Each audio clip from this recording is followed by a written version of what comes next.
Bismillahirrahmanirrahim. Assalamualaikum warahmatullahi wabarakatuh. Jumpa lagi dengan saya Martunis di MOOC Academic Writing. Untuk kegiatan saya sebagai bagian dari program aktualisasi ini merupakan video terakhir tentang cara mencari jurnal. Tapi insya Allah nanti di kesempatan lain saya akan terus menambah video-video yang sesuai dengan permintaan teman-teman dosen dan mahasiswa. Ya, jadi ini video terakhir terkait dengan untuk kegiatan ini ya, tapi insya Allah akan saya tambah yang lain. Dan kali ini kita fokus tentang cara mencari jurnal. Ya. Jadi cara mencari jurnal itu sebenarnya ada dua cara ya, yang paling sering saya gunakan secara pribadi. Yang pertama adalah kita cari berdasarkan referensi yang biasa kita gunakan. Maksudnya gini, jika saya melakukan riset tentang bipolar atau depresi ya pada pasien atau pengobatan pasien depresi misalnya obat-obatannya, jadi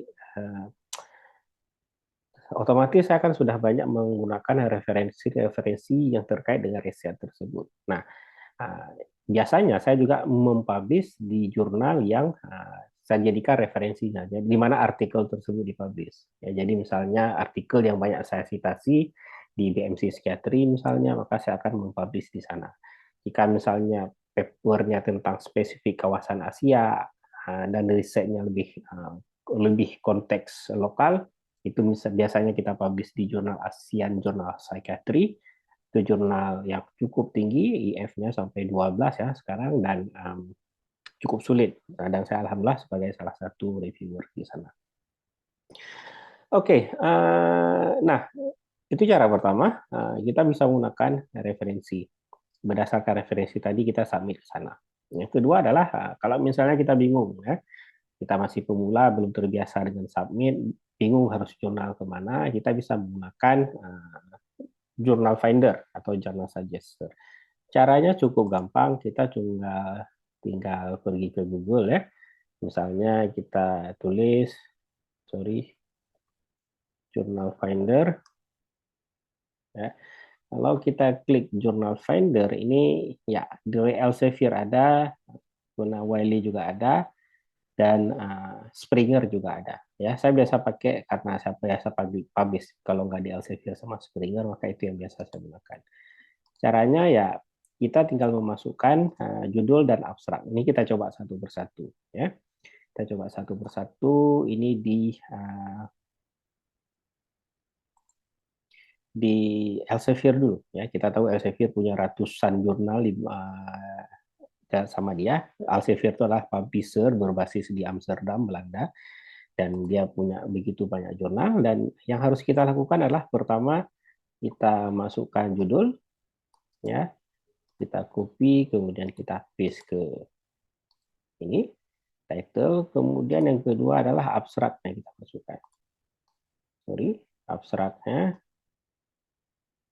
ya,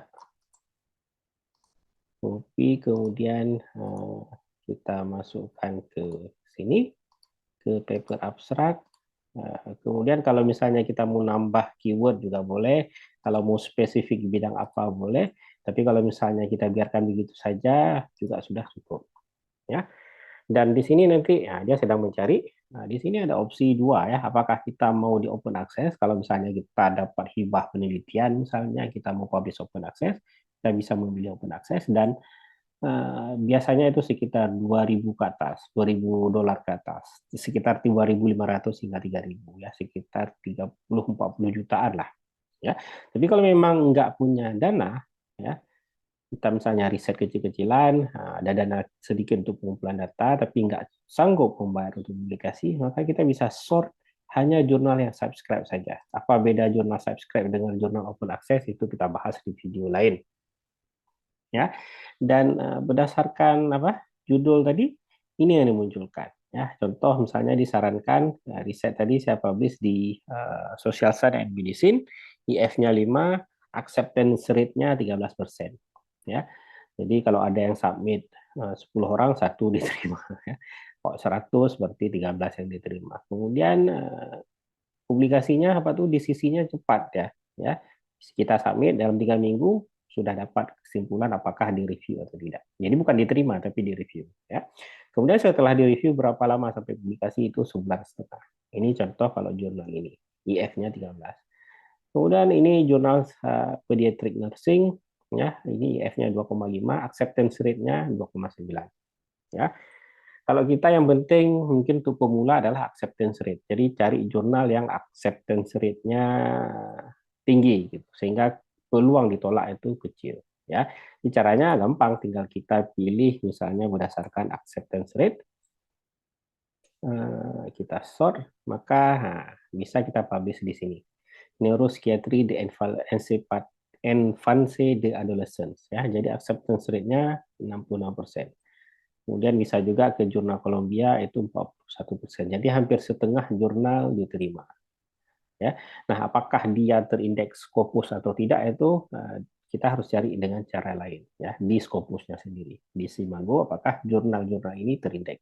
Walaupun Scopus itu punya Elsevier, tidak semua jurnal di bawah Elsevier itu juga terindeks Scopus. Tapi umumnya kalau sudah apa tuh IF-nya di atas 2, di atas 1 setahu saya, ini contoh pada IF ya. Belum ada IF dan ini belum ada IF, itu biasanya nggak terindeks. Tapi kalau sudah ada IF seperti ini 7, ini cukup tinggi ya. Nah, mungkin saya akan publish kemari karena impact faktornya tinggi, acceptance rate-nya tinggi, cuman waktunya untuk publikasi lama sekali, sampai 30 minggu. Nah, jadi pertimbangan juga. Atau ini opsi yang lain. Ya, IF-nya lumayan 5, kemudian acceptance rate-nya 36, ini cepat. Jadi itu cara pertama, kita di Elsevier. Yang kedua kita coba Springer dulu, ya. Springer sama, jadi Sapis ini karena tadi abstraknya masih ada, tinggal saya masukin judul, ya. Ini judulnya, ya. Jadi semua jurnal di bawah dia akan dia sarankan yang dipublish sama Springer, termasuk BMC Group di sana. Ya, karena BMC sebenarnya Nature itu punya Springer. Ya. Ini contoh, sewaktu saya cari kemarin, saya dapat jurnal ini, ya, yang pertama muncul. Jadi langsung saya submit dan alhamdulillah keterima. Tadi sudah dilihat manuskripnya ya di video sebelumnya. Ya, jadi ini saya submit kemarin, alhamdulillah sudah diterima. Acceptance rate memang tidak diketahui, tapi IF-nya memang masih cukup rendah 1,7, tapi sudah Q2. Ya. Kedua, dia bisa open access, bisa subscribe. Itu bisa lihat. Opsi lain adalah BMC Psychiatry. Kalau ini cuma open access, dalam artian saya harus menyiapkan dana sekitar 40 juta kalau misalnya nanti diterima. Meskipun saya di sini, alhamdulillah sampai saat ini satu-satunya editorial board di BMC, dari Indonesia ya, satu-satunya dari Indonesia di sini, di BMC Psychiatry. Tapi saya cuma dapat diskon 20%. Gitu. Jadi buat teman-teman mahasiswa, dosen yang ingin banyak diskon, ya harus sering publis, nanti jadi editor di jurnal, kita dapat diskon. Nggak digaji, ya kita yang memutuskan apakah sebuah jurnal diterima atau tidak, tapi kita dapat diskon. Kemudian opsi ketiga, jurnal public health, women health, dan sebagainya. Kalau misalnya kita ingin, apa istilahnya, hanya jurnal subscribe saja, ya nggak punya uang untuk open access, kita juga bisa pilih, dia akan buang semua jurnal yang open access tadi. Ya, contoh BMC sudah keluar, ya tinggal yang ini.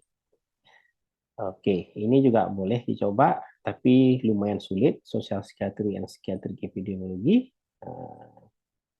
Ya, ini caranya. Nah, kalau misalnya kita sudah putuskan memilih salah satu jurnal, langkah selanjutnya tentu kita harus membaca.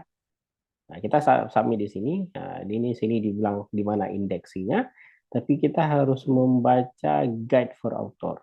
Ya, guide for author itu biasanya ada di coba kita klik submit manuskrip.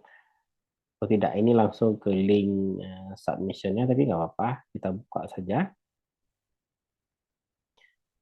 Ya, nah, kalau misalnya kita ingin baca instruksi terhadap penulisnya, autornya, kita harus baca di sini dulu.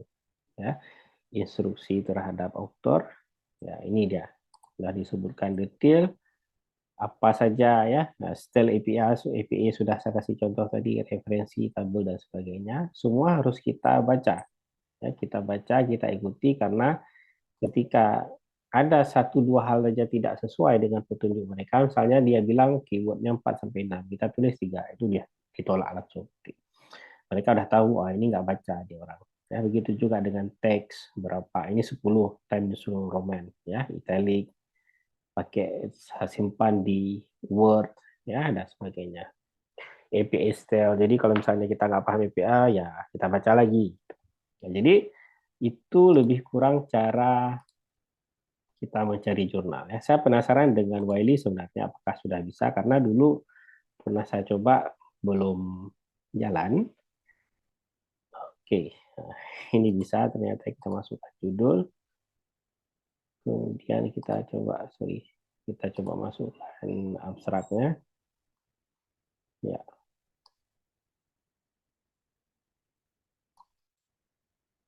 apa saja jurnal di bawah Wiley yang yang bisa kita publish. Ya, oh ternyata udah mulai bisa, ya sudah bisa. Nah, ini contoh. Kalau di publishernya Wiley ada cukup banyak juga nih. Katanya ada berapa nih? 1.000 dari 3.000. Oh, sorry. Ini jumlah katanya. Ada 100 kata. 100 jurnal yang bisa ditemukan. Kita bisa pilih juga eh, apakah open access atau tidak. Ya. Kalau opsional artinya dia bisa subscribe, bisa open access. Nah, itu saya rasa cara kita mencari jurnal. Nah, satu lagi, kalau misalnya kita ingin pastikan apakah dia apa istilahnya, terindeks di Scopus dan sebagainya, itu kita bisa membaca di jurnal itu di bagian apa?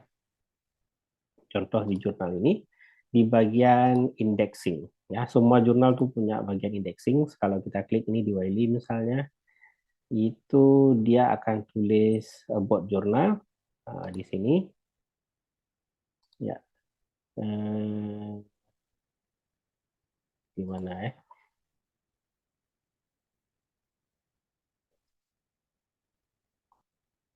Oke, sini tidak disebutkan, tapi kalau Springer biasa jelas disebutkan indeksernya di mana saja. Ya, tadi, nah ini contohnya, indeks oleh ya, bla bla bla bla Scopus biasanya di bawah. Oke, tapi untuk key berapa itu harus kita cek di website Scopus. Oke, saya rasa itu saja untuk bagaimana cara kita menyiapkan manuskrip dan mencari jurnal. Ya, kalau ada pertanyaan, hal yang ingin didiskusikan, silakan tinggalkan komentar. Semoga tutorial singkat MOOC ini bisa memberikan manfaat buat kita semua. Ya, lebih dan kurang mohon maaf. Turul kalam. Assalamualaikum warahmatullahi wabarakatuh.